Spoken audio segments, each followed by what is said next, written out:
Hi, I'm Simmone L. Bowe, your HR expert at SBS Global. I'm so excited to invite you to tune into Ask HR, your platform to ask whatever you need of HR and get the answers to your burning questions. I'm so happy to welcome to today's show Nathaniel Butler of Drewber Solutions. He is a personal finance specialist, and we're going to be talking today about how you can manage your finances through crisis. So welcome, Nathaniel, to the show. Thanks for having me. So everybody is talking about COVID-19 and its impact on business, but also impact on individuals. And so we see where companies have had to lay people off, they've had to downsize their operations. And so that's put an immediate hit on not only businesses, but the people that work for them. So in your experience, what have you seen so far happening as far as people and their personal finances? Well, this is one of those times that most persons have a reality check where they stand with their personal finance. You have a good group of persons for the first time. They are put in a situation where they may have potentially lost their job in the short term. And so now they're looking at the resources that they would have accumulated. In some cases, it's enough to last them over this period of time. In other cases, it is a cause of concern. And then you have another group of persons who are working from home, and they're now exploiting or realizing that there might be potential revenue streams in the midst of this crisis as well.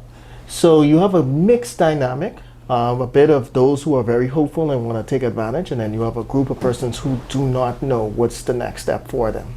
So let's talk about one of those groups first. I want to talk about those people who are prepared to an extent for times of crisis. And I know that you deal with some of your programs, you talk about financial peace. Yes. And the Financial Peace University, and there are some tips that people ought to follow to be prepared for times like this. Can you talk about those things? Yeah, so definitely. So one of the things that you want to do, especially starting off with your personal finances, you want to establish cushion. And cushion in the sense of two things. One, you need an emergency fund. Now, my team, we recommend that if you have an income under $2,000, that you need it close to about $750 to $1,000. But if you have an income over $2,000, then you need to have basically an emergency fund of about $1,500. Okay. Now, that's the first form. The second form is you need to make sure that you have 3 to 6 months of expenditure put away. So those who have both of those, or they check the list twice, you'll find that they're not too worried about this type of time. They can weather this storm for the next 3 months or even a little bit above that. In addition to that, those persons you have to also look at the commitments that they have. For example, you have your family commitments, your utility commitments, you have your loan repayment commitments. One of the things I would tell persons that if you have a loan, whether it's a mortgage, whether it's consumer loans, even credit cards, this is the best time to contact your financial institution. I know that it sounds a little cliche, but we have to remember now, we did not put ourselves in this crisis. For some persons, they're afraid to have the conversation with a third party or with the financial institution as a means of they have failed in life. No. I want to say to that person that, hey, you have to kind of own this situation, know that you can get out of this situation, and these are the persons who can help you out of the situation. And you have to just really believe in that. Have the conversation with them. Look at the potential options that you have, whether it's deferment, whether it's interest only, whether it's even maybe no payment for a short period of time. Who knows what the options are? And then you have to look at which you can afford. And once you will kind of work that out, then it's easy from there, just a number conversation, it's easy from there to kind of apply what is best for you in that situation, in that scenario. So that's the tips for those who are prepared in a sense. Right. So I want to ask this question because, of course, we saw all around the world panic buying. Yes. Right? And yes. people going out there and making sure that they had supplies in their home yes. and all of that, which is a great concern. And as you know, in the Bahamas where we live, we just came out of a natural disaster. So this is a Yes. different type of crisis where, people again lost everything. And in our country, sometimes we say people don't take it seriously. And You're so right. they're not as prepared as they should be with having supplies and so forth. Yeah. But this whole thing of being prepared, Yes. where would you get that money from? Would you use the emergency fund for something like that to buy supplies? Or would you tap into the savings of the expenditure that you had saved for the 3 to 6 months? Or do you just use that out of whatever money you have left over? So the good thing about it is that in any situation, there has to be a budget. There has to be a budget. The first thing you want to do is kind of look at what you have set aside on a monthly basis just for grocery. Let's start there. Right. And then if there is a need to get additional items, then we can look potentially at the 3 to 6 months fund. Okay. But It shouldn't even have to be that much, right? no, it shouldn't be, because the reality of it is most families have a pantry to a small extent. It may be, in some cases, very large, in some cases, very small.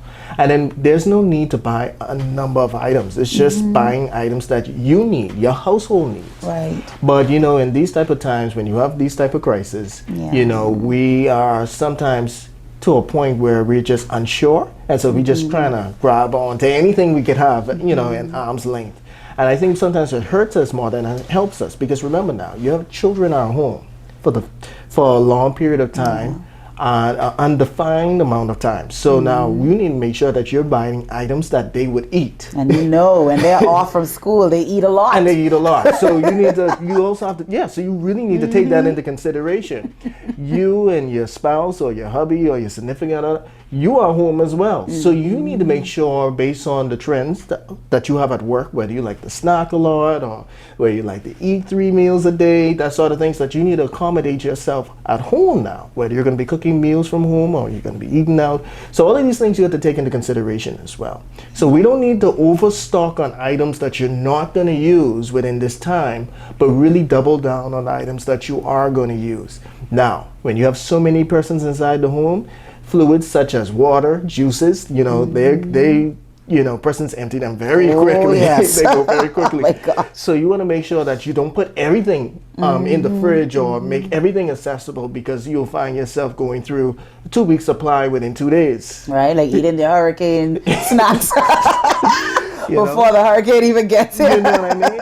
But at the same time, we have to always remember that we're always in transition. Where we're coming out of a crisis, we're going to a point where it's calm, and then we might be even going back into a crisis in a sense. So we also have to take into consideration that in the midst of all of this that we're doing, that we're also planning ahead. Right. We're planning ahead, because eventually what's going to happen is that with this whole new change of being home for the next several days, and then even after that, you don't know for sure even if your workplace will allow persons to come back Right. in. We just don't know. don't know.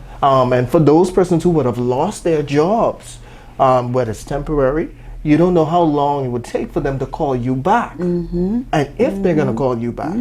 So there's a number of things that you have to take into consideration, and you have to kind of rational on what you're going to use in this time. Right, You have right, to. right. And so we find that people are tightening up. You have to. right? People are not spending as lavishly, and people No. are cooking more and Yeah. things like that, because now you're like, I don't know where this next dollar is actually coming from. You're right, and then you find that this crisis is happening in such an awkward time.